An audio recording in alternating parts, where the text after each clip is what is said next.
प्रिय विद्यार्थियों, नमस्कार। हम कक्षा 10 के जो पाठ्यपुस्तिका है हिंदी की, जिसका नाम है क्षितिज अनिवार्य हिंदी, इसके गद्य और पद्य 2 भाग हैं। उसके अंतर्गत प्रथम भाग पद्य भाग के अंतर्गत प्रथम पाठ का हम आज अध्ययन करेंगे। बच्चों, प्रथम पाठ का नाम है सूरदास। जब हम किसी कवि के बारे में पढ़ते हैं तो हम 2 चीज़ें दिमाग में रखते हैं, व्यक्तित्व और कृतित्व। व्यक्तित्व यानी उनका जन्म कहाँ हुआ, उनका जीवन कैसे बीता और उन्होंने किस तरह से साहित्य में कदम रखा। कृतित्व मतलब उन्होंने किन किन भाषाओं का प्रयोग किया, कैसी शैली अपनाई और उन्होंने किन किन रचनाओं को लिखा। तो बच्चों, आज हम सूरदास के कवि परिचय में पढ़ते हैं कि सूरदास का जन्म संवत 1540 में हुआ और ये कृष्ण भक्त थे तथा इनका जन्म आचार्य शुक्ल के अनुसार 1540 विक्रम संवत में हुआ और इनका जन्म स्थान आगरा और मथुरा के बीच एक रुणकता ग्राम है, उसे माना जाता है। कुछ लोग दिल्ली के निकट सीही को भी इसकी जन्मस्थली मानते हैं। ये ऐसा माना जाता है कि सारस्वत ब्राह्मण थे, लेकिन कई जगह ये भी मालूम होता है कि ये राजकवि चंद्रबरदाई के वंशज ब्रह्मभट्ट थे। कुछ लोग कहते हैं कि ये जन्म से ही अंधे थे। कुछ लोग कहते हैं कि बाद में इन्होंने कहा कि प्रभु, जिन नेत्रों से मुझे आपके दर्शन हुए उन नेत्रों से हम सांसारिक पापों को नहीं देखना चाहते, इसलिए उनके सांसारिक जो नेत्र है वो सदा के लिए बंद हो गए। इस तरह से वे अंधे हुए। इस तरह से हम देखते हैं कि सूरदास जन्म से अंधे थे, ये विवादास्पद है। उनका जीवन ज़्यादा सुख में नहीं बीता। इनकी जो भाषा है, इनकी भाषा ब्रज भाषा है। इनकी जो भक्ति है वो दास्य भाव की थी, लेकिन आचार्य वल्लभाचार्य जब इनसे मिले, उन्होंने जब इनको अपना शिष्य बनाया, तब इन्होंने कहा कि क्यों तू दास्य भाव में भक्ति करता है, री क्यों करता है, तू अपनी भक्ति सखा भाव में कर, यानी अपने प्रभु को अपना मित्र बना और फिर रचनाएं कर।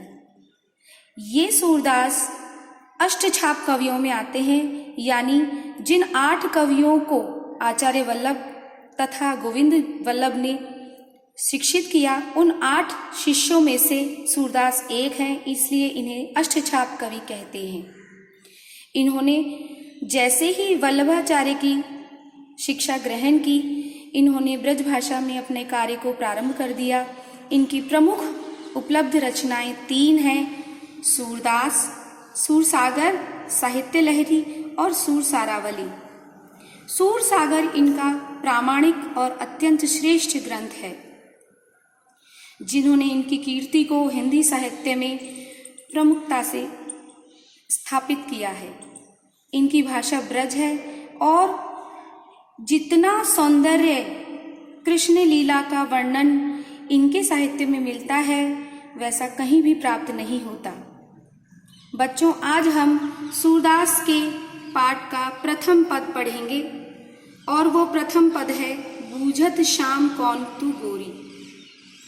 इसका परिचय पाठ में इस प्रकार से दिया है कि जब कृष्ण सबसे पहले राधिका से मिलते हैं तो उनका जो परिचय होता है, वो परिचय कैसे होता है, वो परिचय कौन प्रारंभ करता है और फिर किस तरह से आगे बातचीत होती है।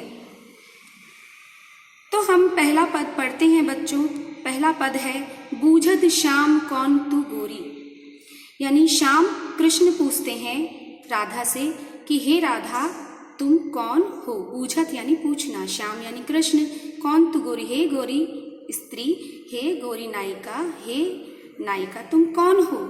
कहाँ रहती काकी है बेटी, तुम्हारा निवास स्थान कहाँ है काकी, और तुम किसकी पुत्री हो।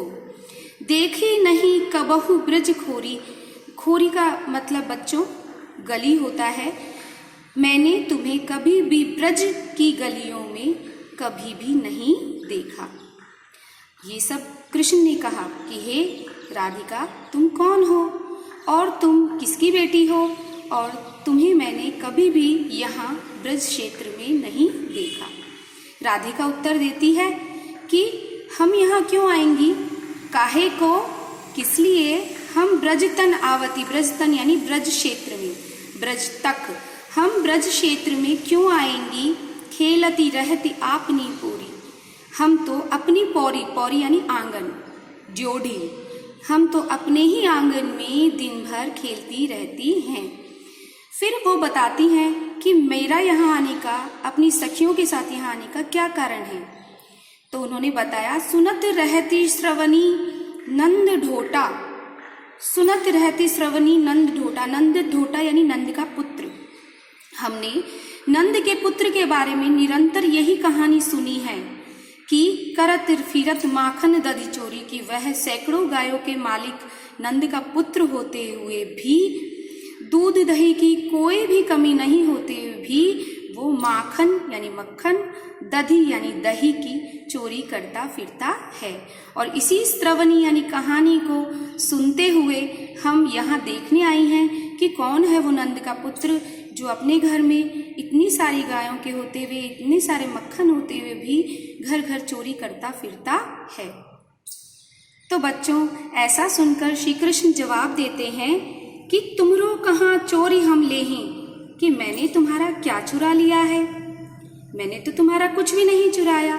तो चलो खेलन चलो संग मिली जोड़ी, तो चलो हम दोनों जोड़ी बनाकर खेलने के लिए चलते हैं।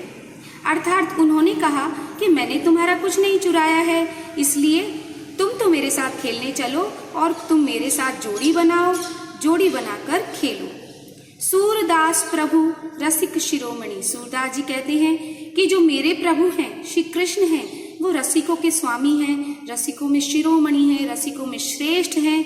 उन्होंने बातनी यानी उन्होंने बातों बातों में ही राधिका भोरी यानी भोली भाली राधिका को बुरई यानी भरमा लिया, अपनी बातों में फंसा लिया और उन्हें खेलने के लिए तैयार कर लिया। देखिए बच्चों, आज हमने पद पढ़ा, बूझत श्याम कौन तू गोरी। एक बार मैं वापस इसका भावार्थ अर्थ कर देती हूँ कि श्री कृष्ण राधिका को अपनी सखियों के साथ आई हुई देखकर कहते हैं कि हे नायिका, हे गौरी, तुम कौन हो, तुम कहाँ रहती हो, तुम किसकी बेटी हो, मैंने तुम्हें ब्रज की गलियों में कभी नहीं देखा।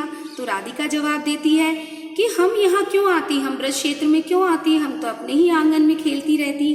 पर हमने जब से सुना है कि एक नंद का पुत्र है जो बहुत सारी गायों के होते हुए, बहुत सारे मक्खन के होते हुए भी अपने ही घर में और आसपास के घरों में चोरी करता है, तो हम ये देखने आ गए कि वो पुत्र कौन है। तब कृष्ण ने कहा कि हमने तुम्हारा क्या चुरा लिया, चलो तुम हमारे साथ खेलो। और रसिकों में श्रेष्ठ श्री कृष्ण ने अपनी भोली भाली राधिका को अपनी बातों में फंसा लिया और उसे खेलने के लिए तैयार कर लिया। चलिए बच्चों, आज के लिए इतना ही। कल हम अगला पद पढ़ेंगे जिसका नाम है मधुकर श्याम हमारे चोर।